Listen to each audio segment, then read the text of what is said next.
Hello students, आज हम लोग क्लास 12 का ही मैथमेटिक्स पढ़ रहे हैं, जिसमें एक्सरसाइज 7.1 के क्वेश्चंस करा रहे हैं।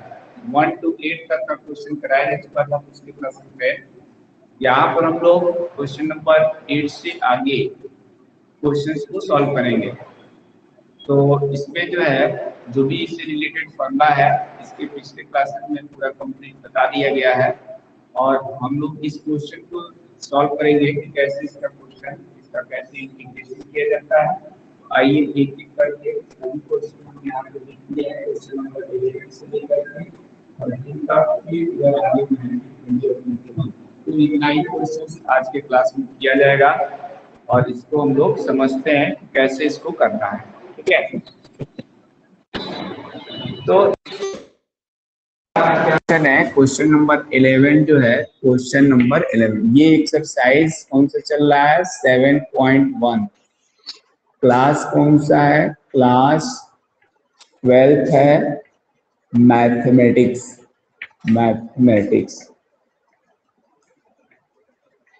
ठीक है, तो जहां पर फर्स्ट क्वेश्चन नंबर 11 क्या दिया हुआ है कि गिवन है x³ प्लस 5। और ये जो एक्सरसाइज हम लोग 7.1 पढ़ रहे हैं ये एनसीईआरटी है, एनसीईआरटी सॉल्यूशन से एक्सरसाइज 7.1। माइनस यहाँ पे दिया है 4 और डिवाइडेड बाई है x² और यहाँ पे dx। ठीक है, ये हमारे पास क्वेश्चन दिया हुआ है। कैसे इसको सिंप्लीफाई करना है, कैसे सॉल्व करना है? इक्वल टू का साइन लगाएंगे। यहाँ अभी तक हम लोगों ने जो भी फॉर्मूला पढ़ा है, सिंपली जो प्लस और माइनस का दिया था, कोई भी एल्जेब्रिकल, ट्रिग्नोमेट्रिकल या एक्सपोनेंशियल टर्म दिया था, उसी को हम लोग कर रहे थे। लेकिन यहाँ पर क्या है, ये है डिवीजन में, तो डिवीजन वाला अभी हम लोग इंटीग्रेशन नहीं पढ़े, इसलिए इस x² से क्या करेंगे, ईच टर्म्स में डिवाइड करेंगे।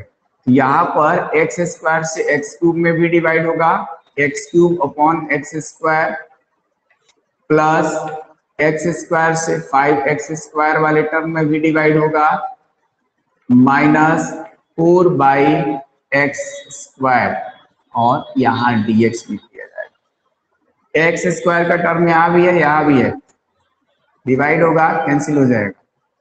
x³ में x² से जब डिवाइड किया जाएगा तो ये कितना आ जाएगा, ये आएगा x बचेगा, x² से एक x² कैंसिल हो जाएगा, x बचेगा। ठीक है, और प्लस यहाँ पर बचा 5 माइनस यहाँ पर क्या बचेगा 4 इंटू एक्स की पावर जो 2 है डिनोमिनेटर में, न्यूमरेटर में जाएगा तो x की पावर माइनस का 2 हो जाएगा और ये हो गया dx। अब यहाँ पर हम क्या कर सकते हैं कि ईच टर्म्स का सेपरेटली इंटीग्रेशन का साइन लगा के लिख सकते हैं या डायरेक्ट कर भी सकते हैं। इंटीग्रेशन ऑफ x और यहाँ पर dx प्लस जो 5 है कांस्टेंट है, इंटीग्रेशन से पहले आ जाएगा और यहाँ कुछ नहीं बचा तो हम यहाँ 1 इंटू dx लिख सकते हैं, माइनस ऐसे ही यहाँ पर इंटीग्रेशन ऑफ 4x⁻² आएगा, 4 बाहर आ गया, integration of x⁻² and dx ये लिख लिया। ठीक है, अब इसको हमको करना कैसे है, जो भी ये पावर होता है, इंटीग्रेशन में हम लोगों ने ये फॉर्मूला पढ़ा था, if integration of x⁻n dx is given, then इसका इंटीग्रेशन पढ़ा था, जितना भी पावर होता है उसमें 1 ऐड कर देते हैं और सेम जितना ये पावर आता है उसी से डिवाइड भी करते हैं, प्लस इंटीग्रेशन कांस्टेंट c लगा देते हैं। इंटीग्रेशन कांस्टेंट c कहाँ लगता है, जब ये डेफिनेट इंटीग्रल ना हो, यानी लिमिट की वैल्यू नहीं दिया होता है। ठीक है, और अगर एक से अधिक टर्म है, 4, 5, 6 टर्म्स है या 2 भी टर्म्स है, तो वहां पर इंटीग्रेशन कांस्टेंट जो है ना लास्ट में ही लिखा जाता है प्लस c करके, सबके लिए अलग अलग नहीं लिखते हैं।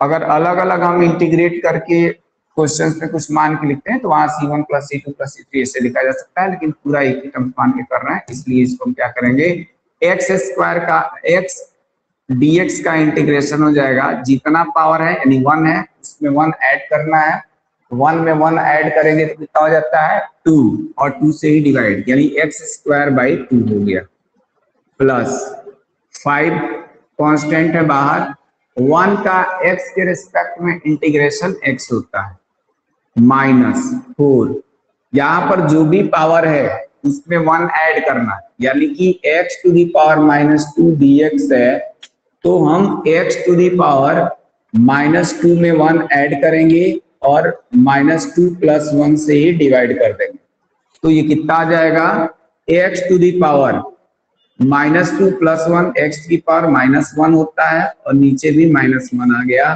प्लस c, और x टू दी पावर -1 को जब प्लस के फॉर्म में लिखना चाहेंगे तो इसको 1/x लिख लेंगे, ये माइनस यहाँ पे रहेगा ही, यानी ये ओवरऑल आ गया माइनस का 1/x, और प्लस इंटीग्रेशन कांस्टेंट c है तो वो चल रहा है, तो यहाँ पर हम c लिख लेंगे। और अब इसको थोड़ा सा सिंप्लीफाई कर लेते हैं, x²/2 + 5x, माइनस में माइनस से मल्टीप्लाई होता है प्लस होता है 4/x, और plus integration constant c।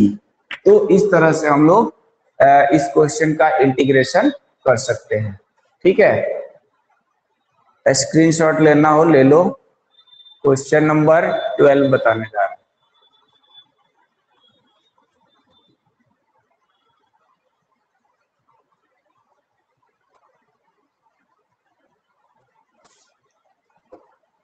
Next है हमारा क्वेश्चन नंबर 12। क्वेश्चन नंबर 12 क्या है? क्वेश्चन नंबर 12 है integration of x³ + 3x + 4 divided by √x dx। ठीक है, ये भी जो हमारा क्वेश्चन दिया है वो भी डिवीजन के फॉर्म में दिया है, और डिवीजन वाला फॉर्मूला भी हम लोग इंटीग्रेशन में नहीं पढ़े, मल्टीप्लिकेशन डिवीजन का अलग अलग फॉर्मूला होता है, उसको भी लोगों ने नहीं सीखा। इसलिए क्या करेंगे, ये जो हमारा वेरिएबल है सिंगल टर्म का √x, इससे ईच टर्म्स में डिवाइड कर देंगे, क्योंकि डिवाइडेड बाय x³ + 3x + 4 होल/√x है, तो इसलिए होल टर्म्स में √x से डिवाइड हो जाएगा। अब x to the power √x को हम लोग क्या लिख सकते हैं, x to the power √x को लिखा जाता है x टू दी पावर 1/2 लिखते हैं। ठीक है, अब इसको हम x टू दी पावर 3 है, और ये √x से डिवाइड करने का मतलब ये हुआ कि हम यहाँ पर x टू दी पावर 1/2 से डिवाइड करें, प्लस 3 है, 3 constant, x to the power, ये √x का मतलब x टू दी पावर 1/2, और यहाँ पर plus 4/x to the power 1/2, और यहाँ पर dx इक्वल टू, जहां पर हम लोग फॉर्मूला पढ़े हैं, अगर a to the power m लिखा और divided by a to the power m, तो क्या होता है, बेस सेम होने के कारण इसका जो डिनोमिनेटर का टर्म होता है उसका पावर इसके न्यूमरेटर वाले पावर से माइनस कर दिया जाता है। a to the power m divided by a to the power n equal to होता है a to the power m - n। तो यहाँ पर भी वही काम करेंगे, x की पावर 3 है, x की पावर 3 - 1/2 होगा, प्लस ऐसे ही ये 3 कांस्टेंट है बाहर, क्या x की पावर कुछ नहीं है तो 1 है, x की पावर 1/2 जब जाएगा न्यूमरेटर में तो 1 में से ये 1/2 माइनस हो जाएगा, प्लस 4, यहाँ पर तो कोई x का टर्म ही नहीं है, तो x की पावर ऊपर जब गया तो -1/2 हो गया, और यहाँ पर हम dx लिख लेंगे। ठीक है, अब इस पावर को भी सॉल्व कर लेते हैं, कितना आएगा सिंप्लीफाई कर लेते हैं, और साथ में टर्म्स को भी सेपरेट कर लेते हैं। यहाँ पर integration x to the power 3 - 1/2 है, तो 3 में से 1/2 माइनस करेंगे तो 3 × 2 = 6 होता है, 6 - 1 यानी हो जाएगा 5/2, और dx यहाँ पे लिख दिया, टर्म्स को भी सेपरेट कर ले रहे हैं, प्लस 3 कांस्टेंट है, बाहर आ गया। x to the power 1 minus 1/2, 1 में से अगर हम 1/2 को माइनस करते हैं तो वो 1/2 ही आता है। तो यहाँ x टू दी पावर 1/2 और dx प्लस 4 ऐसे ही बाहर आ गया, या x to the power minus का 1/2 और ये dx लिखेंगे। ठीक है, अब हमारे पास सभी टर्म्स जो है सेपरेट भी हो गए और अलग अलग सेपरेट करने के बाद अलग अलग उसका इंटीग्रेशन बहुत इजीली उसको कर सकते हैं। यहाँ पर कितना आ जाएगा, जो भी पावर का टर्म है उसमें 1 ऐड होता है, यानी 5/2 प्लस 1 और डिवाइडेड बाय जितने ये पावर ऊपर रहेगा उतना ही डिवाइड प्लस, फिर 3 तो कांस्टेंट है, बाहर आ गया। इसका पावर है 1/2, उसमें 1 ऐड करेंगे, नीचे भी 1/2 प्लस 1 कर लेंगे plus 4। x to the power minus 1/2 उसमें 1 ऐड करेंगे और नीचे भी सेम टर्म से डिवाइड कर देंगे प्लस इंटीग्रेशन कांस्टेंट c। ठीक है, अब इसको थोड़ा सा सिंप्लीफाई कर लेते हैं। 5/2 में प्लस 1 करेंगे तो यहाँ x टू दी पावर आ जाएगा, x टू दी पावर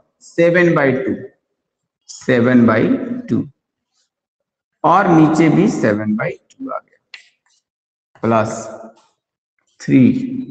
यहाँ पर 1/2 में 1 ऐड करेंगे तो 3/2, x टू दी पावर 3/2 और नीचे भी 3/2 प्लस 4।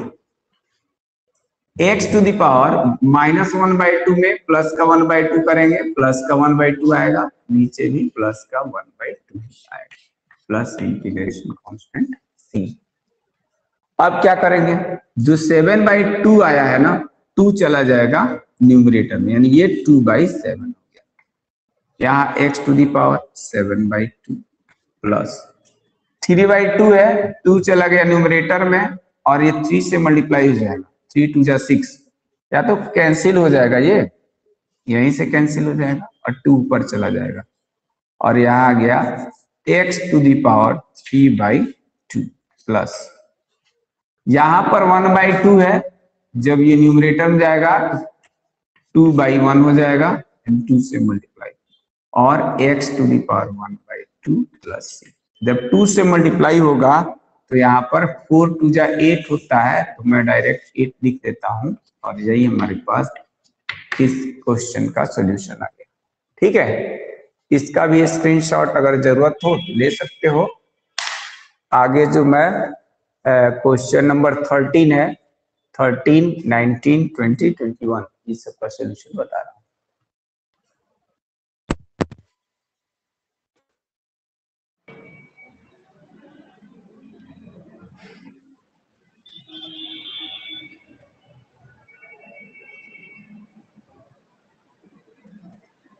हो गया सर? तुम्हारा मैथ है क्या, मैथ पढ़ती हो? Yes sir. एक और कोई रानी खातून करके लड़की है, वो भी शायद मैथ पढ़ती है। आज पीरियड ही गड़बड़ा गया, फिजिक्स वाला मैथ में, मैथ वाला फिजिक्स में, अभी हम ध्यान दिए। कोई बात नहीं, अब पढ़ रहे।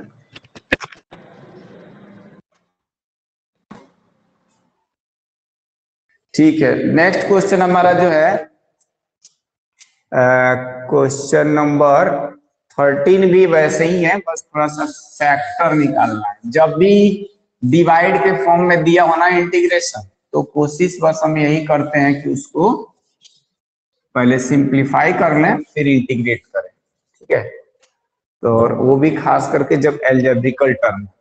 30 नंबर क्वेश्चन में ये है x³ माइनस x² और प्लस का x-1 डिवाइडेड बाई x-1 और ये dx। ये क्वेश्चन है, क्वेश्चन नंबर 30।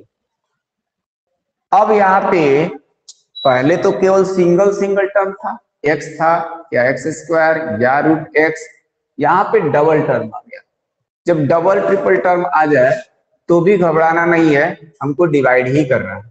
अब डिवाइड अगर सिंपली डायरेक्ट डिवाइड करने आता तो डिवाइड कर लो, और नहीं आता है तो न्यूमरेटर और डिनोमिनेटर में हम लोग देखते हैं कि कुछ कॉमन तो नहीं है।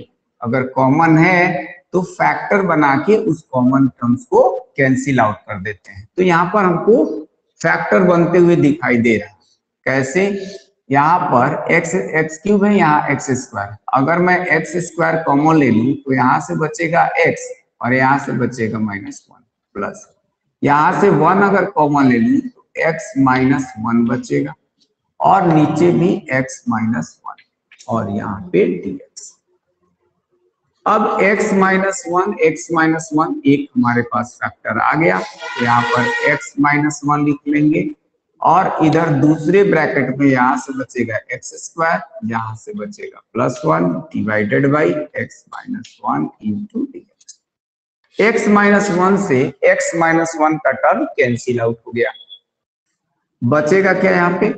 यहाँ पर बचेगा इंटीग्रेशन ऑफ एक्स स्क्वायर +1 और dx। अब बहुत इजीली हम लोग इसको सेपरेट करके इंटीग्रेट कर लेते हैं, क्योंकि अभी हम लोग स्टार्टिंग में ही सीख रहे हैं, तो इसलिए एक एक टर्म हम सेपरेट करके ही करके बता रहे हैं। ठीक है, बाद में डायरेक्ट कर दिया जाएगा। फिर 1 dx, तो इसको सेपरेट कर लिया। इंटीग्रेशन ऑफ एक्स स्क्वायर को अलग, प्लस लगा है प्लस, माइनस होता तो minus, integration of 1 dx। X square का जो इंटीग्रेशन होता है, हमने बताया जितना भी पावर होता है उस पावर में 1 ऐड कर देते हैं, यानी x की पावर 2 में 1 ऐड करेंगे तो x क्यूब हो जाएगा, और x क्यूब में फिर उसी टर्म से यानी 3 से डिवाइड कर देंगे। प्लस 1 का x के रेस्पेक्ट में x होता है और प्लस इंटीग्रेशन कांस्टेंट c। तो इस तरह से क्वेश्चन नंबर 13 का भी हमारे पास सोल्यूशन आ गया। अब थोड़ा सा क्वेश्चन नंबर 13 के आगे 14, 15, 16 ये सब कुछ ट्राई करना, नहीं आएगा मैं बता दूंगा। आगे थोड़ा सा चेंजेस वाले क्वेश्चन थे, ट्रिग्नोमेट्रिकल फंक्शन के थे 19, 20, उसमें से मैं 19 को बताने जा रहा हूं। लेकिन इससे पहले इसका स्क्रीनशॉट अगर चाहिए कर लो, मैं तो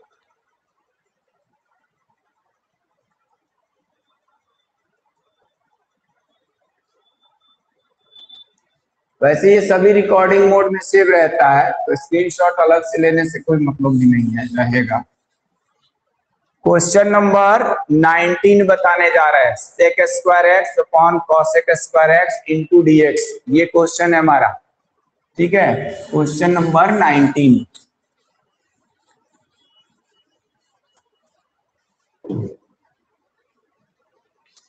बाकी क्वेश्चन खुद करना। Sec square x dx divided by cosec square x, ठीक है। अब हम लोग को डायरेक्ट सेक स्क्वायर एक्स या डायरेक्ट कॉसेक स्क्वायर एक्स का टर्म अगर दिया होता तो किया जा सकता, मगर ये डिवाइड में दे रहा, तो इसको हम देखते हैं कि कैसे करेंगे। कॉसेक स्क्वायर एक्स साइन का उल्टा होता है, सेक स्क्वायर एक्स कॉस, सेक जो होता है कॉस का उल्टा होता है। तो या तो हम उसको साइन और कॉस के टर्म में कन्वर्ट कर लें, या जो दिया है उसको और हम इससे छोटा सिंप्लीफिकेशन कैसे करेंगे, डायरेक्ट हमारे पास सेक स्क्वायर और उसका होता ही नहीं है, ठीक है। तो इसको साइन कॉस में ही कन्वर्ट कर लेते हैं। उसके बाद सोचते हैं इसको हम क्या लिख सकते हैं, सेक स्क्वायर एक्स को लिख सकते हैं 1 अपॉन कॉस स्क्वायर एक्स लिख सकते हैं। इसको लिख सकते हैं 1 अपॉन साइन स्क्वायर एक्स। जब भी ट्रिग्नोमेट्री के क्वेश्चंस नहीं समझ में आए, उसको साइन कॉस का फॉर्मूला सबको आता है, तो साइन कॉस में ही हम लोग कन्वर्ट कर लेते हैं, तब हमको पता चल जाता है कि वहां पे करना क्या है। इसलिए यहाँ पे 1 अपॉन कॉस स्क्वायर एक्स है, ये 1 अपॉन साइन स्क्वायर एक्स है। ये साइन स्क्वायर एक्स वाला टर्म न्यूमरेटर में चला जाएगा, तो ये आएगा sign square x divided by, ये कॉस स्क्वायर डिनोमिनेटर में आएगा, तो यहाँ पे हम कॉस स्क्वायर एक्स और dx लिख लेंगे, ठीक है। अब यहाँ पे दिखाई दे रहा होगा कि साइन स्क्वायर एक्स और cos square x, sine by cos x जो होता है ना वो टेन एक्स के इक्वल होता है। हम लोग ये पढ़े हैं कि sign x upon cos x जो होता है वो टेन एक्स के इक्वल होता है, टेन एक्स के इक्वल होता है। और यहाँ स्क्वायर है तो इसको हम लोग sine x upon cos x whole square और dx लिख सकते हैं। साइन बाई कॉस एक्स की जगह पे टेन लिखेंगे और ये हो जाएगा हमारे पास टेन स्क्वायर एक्स और साथ में dx। अब टेन स्क्वायर एक्स आ गया, टेन का केवल टेन का इंटीग्रेशन अभी होता है, आगे पढ़ेंगे, लेकिन टेन स्क्वायर एक्स का नहीं पढ़े, सेक स्क्वायर एक्स का पढ़े या कॉसेक स्क्वायर एक्स का पढ़े, इसलिए कॉस स्क्वायर एक्स का नहीं होगा। इसी तरह से साइन स्क्वायर एक्स का नहीं होता, कॉस स्क्वायर एक्स का नहीं होता। उसको हम चेंज करते हैं, कैसे चेंज करेंगे? हम लोग ये जानते हैं कि 1 प्लस टेन स्क्वायर एक्स जो होता है ना वो होता है सेक स्क्वायर एक्स की, ये ट्रिग्नोमेट्री से हम लोग जानते हैं। देयरफॉर यहाँ पर टेन स्क्वायर एक्स को जब निकालेंगे तो 1 हमारा चला जाएगा राइट हैंड साइड में और ये आ जाएगा सेक स्क्वायर एक्स माइनस का 1, ये सेक स्क्वायर एक्स माइनस 1 आएगा। इसलिए टेन स्क्वायर एक्स की जगह पर हम लोग क्या लिख लेंगे, यहाँ पर लिख लेंगे सेक स्क्वायर एक्स माइनस 1 और यहाँ पे dx हो जाएगा। फिर वही काम, दो टर्म का डिफरेंस आ गया, टर्म्स को सेपरेट कर लेंगे, यानी integration of sec square x dx लिख लेंगे और माइनस का इंटीग्रेशन ऑफ 1 dx लिख लेंगे। ठीक है, अब हम लोग क्या जानते हैं, सेक स्क्वायर किसका होता है, टेन एक्स का, टेन एक्स का इंटीग्रेशन होता है सेक स्क्वायर एक्स। तो जब हम टेन एक्स का डिफरेंशिएशन होता है सेक स्क्वायर एक्स, तो जब हम सेक स्क्वायर का इंटीग्रेशन करेंगे तो टेन एक्स आ जाएगा। तो इसलिए यहाँ पर सेक स्क्वायर एक्स की जगह हम लिख लेंगे टेन एक्स माइनस, तो माइनस लगा दिया 1 dx। 1 क्या होता है, 1 dx, 1 का x के रिस्पेक्ट में इंटीग्रेशन x होता है और प्लस का इंटीग्रेशन कांस्टेंट c। ठीक है, तो इस तरह से हम लोग क्या कर सकते हैं, किसी क्वेश्चन का ट्रिग्नोमेट्रिकल फंक्शन हो, समझ में नहीं आ रहा है कौन सा फॉर्मूला लगाना है, क्या करना है, इसको साइन कॉस में चेंज करके पहले उसको सिंप्लीफाई कर लेंगे।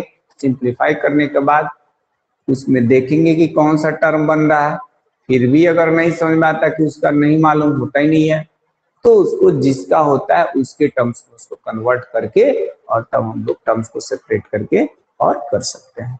ठीक है, अब जो है एक लास्ट 20 नंबर क्वेश्चन और 21 दो बचा है, उसको बताते हैं, थोड़ा 2 मिनट का ब्रेक ले लो।